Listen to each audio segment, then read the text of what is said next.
Hey journey friends, welcome back. My name is Andrea and I'm on a journey to lose 100 pounds. And today I am coming to you with 5 tips that will help you on your weight loss journey.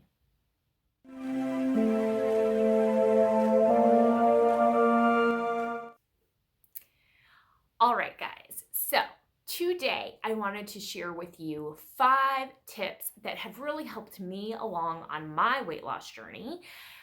In hopes that it will help you as well. So I am on a journey to lose 100 pounds, and currently I'm about 68 pounds and some change down. So I have used these all along the way, and I will caveat this with these are not your standard tips. So stay tuned. We want to get you thinking in a whole different way about your weight loss that'll truly be effective. So if you're here looking for certain calorie counts, macro breakdowns, exercises to do, this isn't the video for you. So let's get started.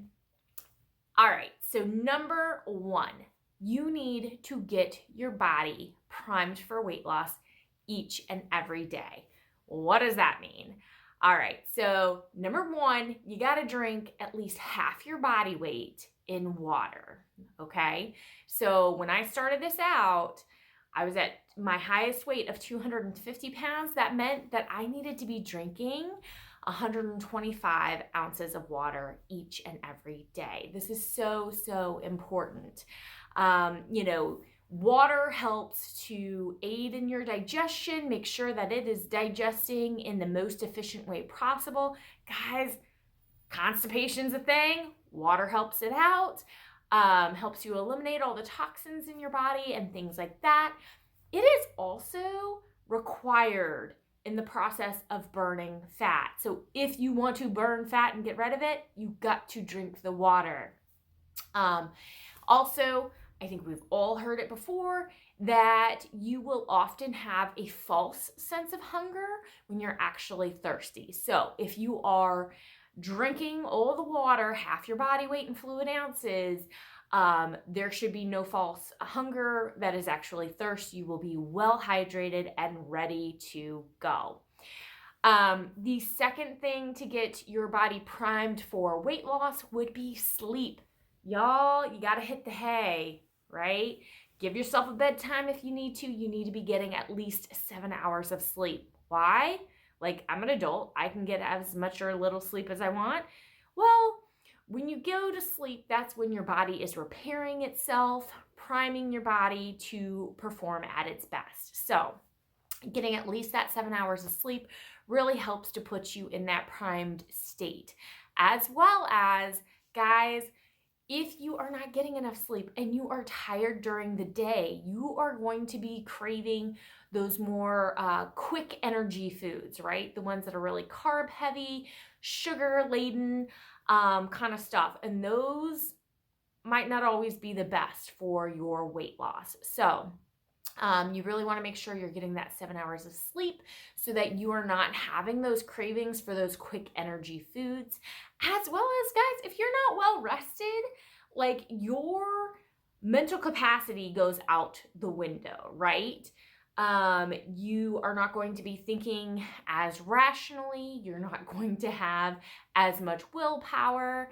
I know that, like, when I am not well rested, I get a little bit more like irritable and emotional and whatever. And early on in my journey, and still today too, I turn to food. Like, when I am not emotionally feeling well, or if I'm if I'm stressed out after a long day or whatever, like, I'm reaching for a glass of wine, I'm reaching for Oreos, and those might not necessarily be on your plan. So that can be a no bueno situation. So you need to get at least 7 hours of sleep every night so that you can be your best self.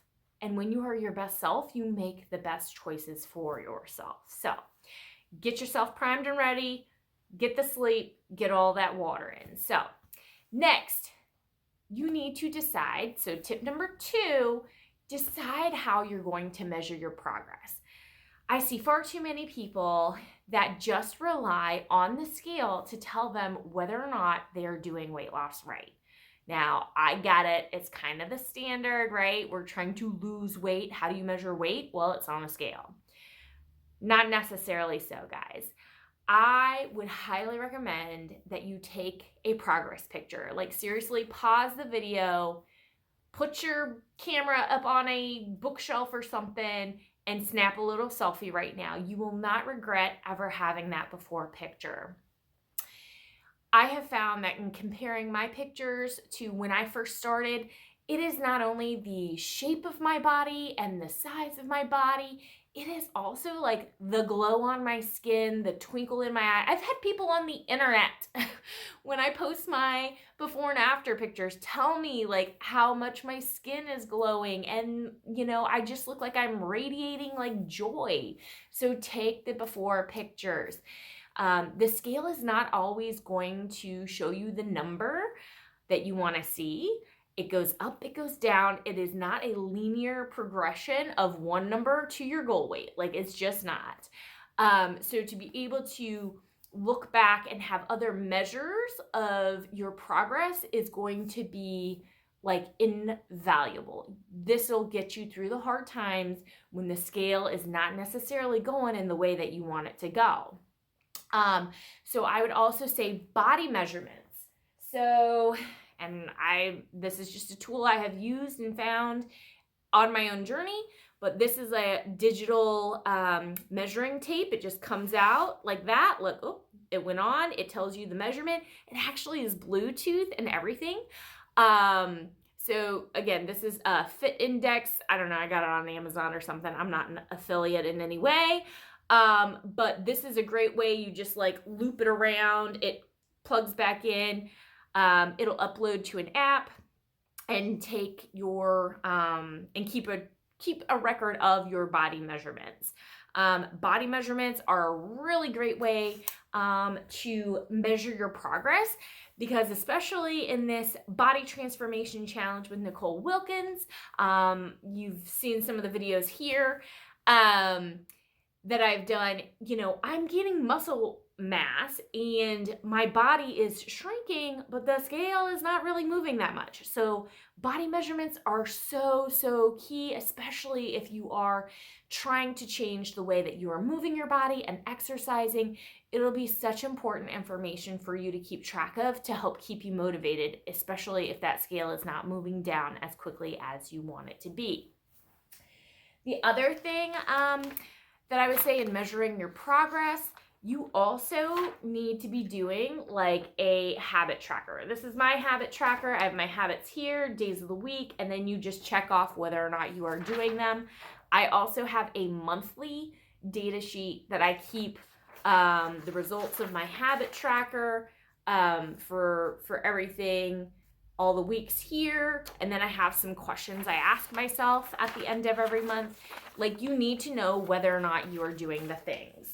So if you are deciding that you want to eat a certain amount of calories, each and every day, and you can put your sleep on there, you can put, the ounces of water on there, go ahead and keep checking them off, right? Every day, keep track of what you're doing so that you have the actual truth of what you have been doing and what you have not. A lot of times when we are making drastic changes in our behaviors, like the way that we're eating, how much we're sleeping, and things like that, it can often feel like we are putting out huge amounts of effort to change how we're doing things, right? It just feels difficult because it's a great departure from what you're used to doing. And our brains can be like, oh yeah, no, I've been doing that every day. Like, I've been working so hard and it's been, like, why isn't the scale moving? Well, but if you take a look at the habit trackers and what have you, you might actually see the truth that you were only doing something 4 out of 7 days, and there's opportunity for growth right there. So don't rely on your memory to say whether or not you have been doing the things, because it's often not going to be accurate, right?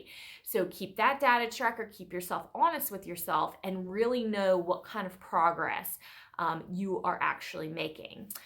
Another thing, just a couple other ways that you could also choose to measure your progress that are non-scale would be your Fitbit stats or your Apple Watch stats. Is your resting heart rate going down? Are you getting better quality sleep? Is your cardiovascular endurance going up? I would also even say on like a little calendar or planner, mark your mood for the day. You know what I mean?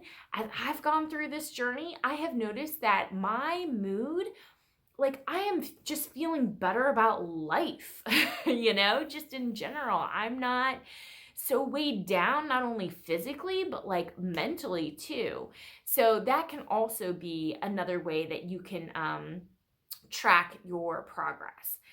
So the third tip, one, two, three, third, I can't get that finger up, is to use a habit tracker. Now, I made a separate one for this because of that inclination for us to kind of feel like we're doing all the things and not actually doing them. I think that this health journey is an experiment in you, okay? There's no one size fits all solution for you to lose your weight. What works for one person is not going to work for another person. That's why my tip video is being a little bit more nebulous, I guess. Not necessarily giving you explicit instructions on how to lose your weight. You're going to have to find that on your own. The habit tracker, though, is a really great way to gather the data. Not only does it help you to measure your progress, but you will be able to reflect back on it. And when you're having your weigh-ins, if you're not losing the weight that you want, you can then see which habits you were tracking and change one out so that you can focus on, getting a better result for yourself. So along with that habit tracker, make a list of the things that you are willing to do to lose your weight. Maybe it is a certain amount of calories that you're willing to eat. Maybe it's not eating after a certain time of the day. Maybe it's filling your plate halfway full of fruits and vegetables. Maybe it's not snacking and just keeping it to 3 meals. Like whatever it is, put it on your habit tracker, track it, and then see if you're getting the result that you desire. And if you don't, go back to it. It's not anything to feel bad or, I'm wasting my time or I'm so stupid, I shouldn't have picked that. No. Leave the judgment out of it. We are here to simply be a scientist in our own experiment. Did that get you the result you wanted? No. Well, what's your hypothesis? What could you try next week to get a different result? All right, run the experiment again with that specific thing on your habit tracker. So like I said, things that you could be putting on there, definitely get your sleep and your water on your habit tracker. You could be putting your exercise on there if you want to be exercising for a certain amount of time every day or a certain activity. For myself, when I lost my first probably 50 pounds, I was aiming for 11,000 steps a day, and that worked really well for me. So that would be something that I would put on my habit tracker. So tip number 4, reward yourself. Guys, you are not going to stick on this health journey for very long unless it feels good, right? We're only going to stick with something that we feel like is torment for so long, right? If you feel like you are restricting and life is miserable and you just can't do what you want to be doing, you're going to bail on that after a certain point. So you got to figure out a way to make this feel good. One of the ways that I did this for myself was I had a 100-pound countdown sheet where I could just check off every pound as I lost them. And as you can see over here, I have a list of rewards for when I hit every 10 pounds. So that is an excellent way. Figure out what gets you excited, what kind of stuff do you love? And then make that a reward for yourself along the way. It doesn't have to be every 10 pounds. You could do every 5 pounds or every 20, whatever works for you.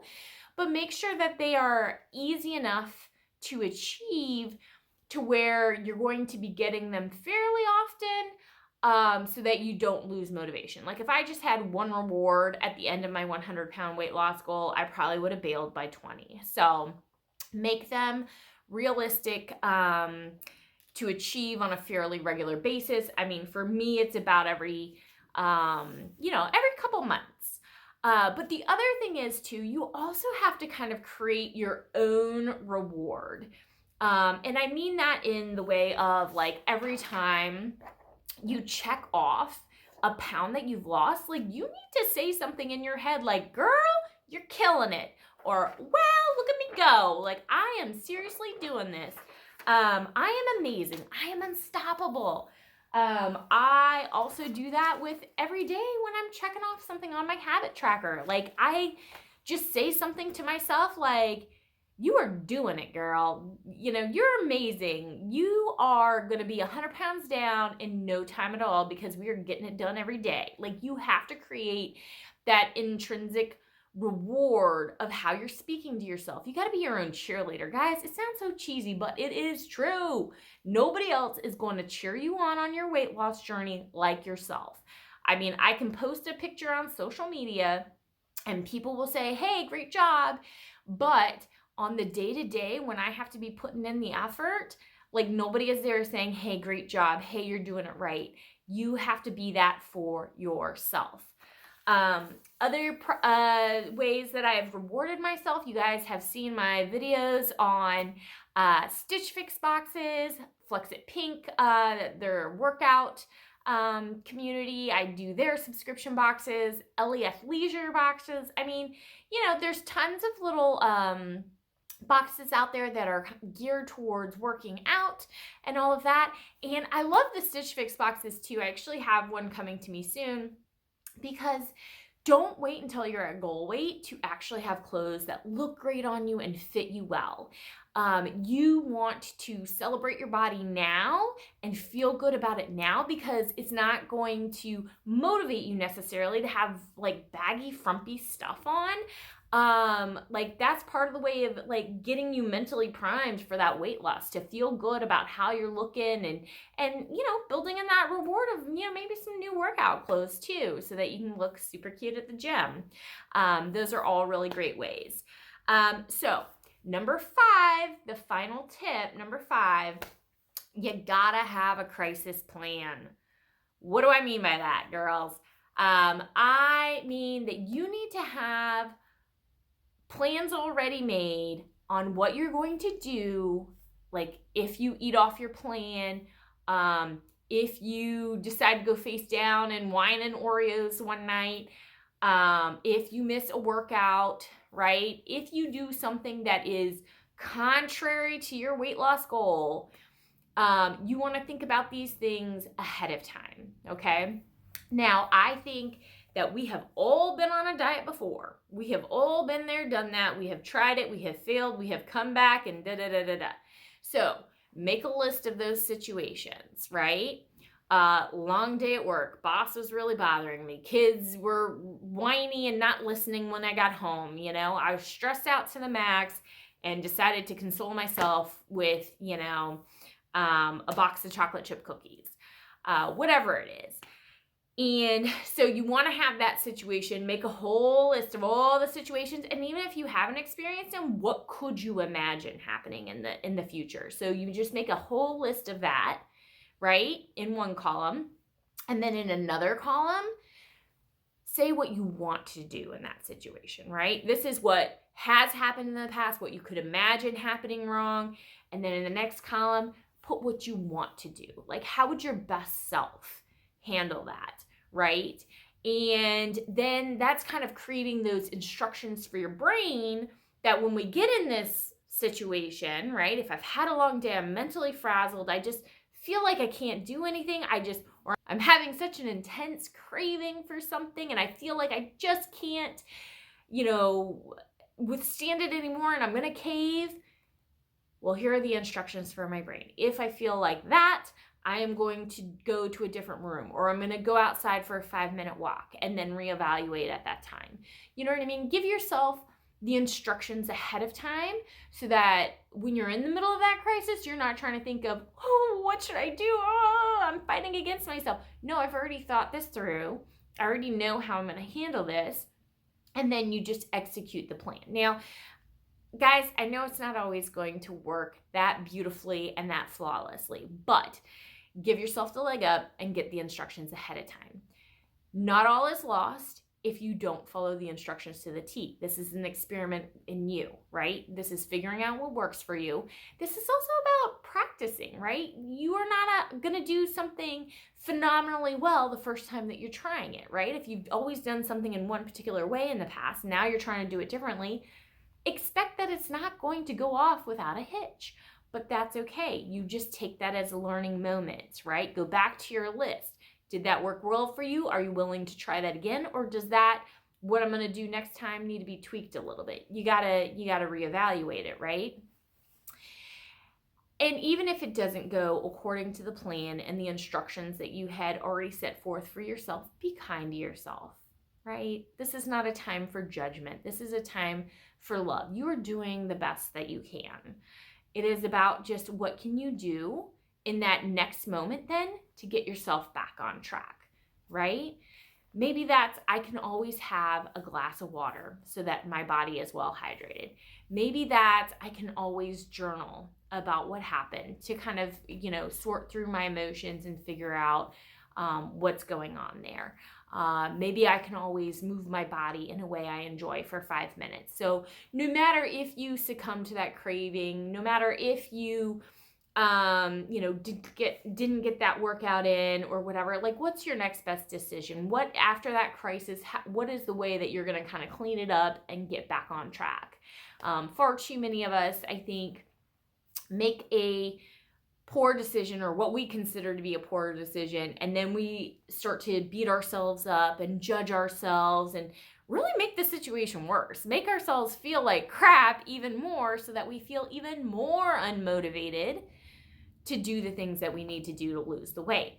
So if you have a simple action that you can always do to kind of get yourself back on track, like I said, move your body for 5 minutes. Maybe it's to go back to your instruction sheet and reevaluate and get yourself back on track there. Have a glass of water. Maybe it's just go to bed, right? Get a little extra sleep so that you're ready to tackle the day in a better mental space the next day. Whatever it is, try to get yourself back on track as quickly as you can. So those are my 5 tips for weight loss. Again, get your body primed for weight loss by drinking your water, getting enough sleep. Have multiple measures of your progress, not just the scale.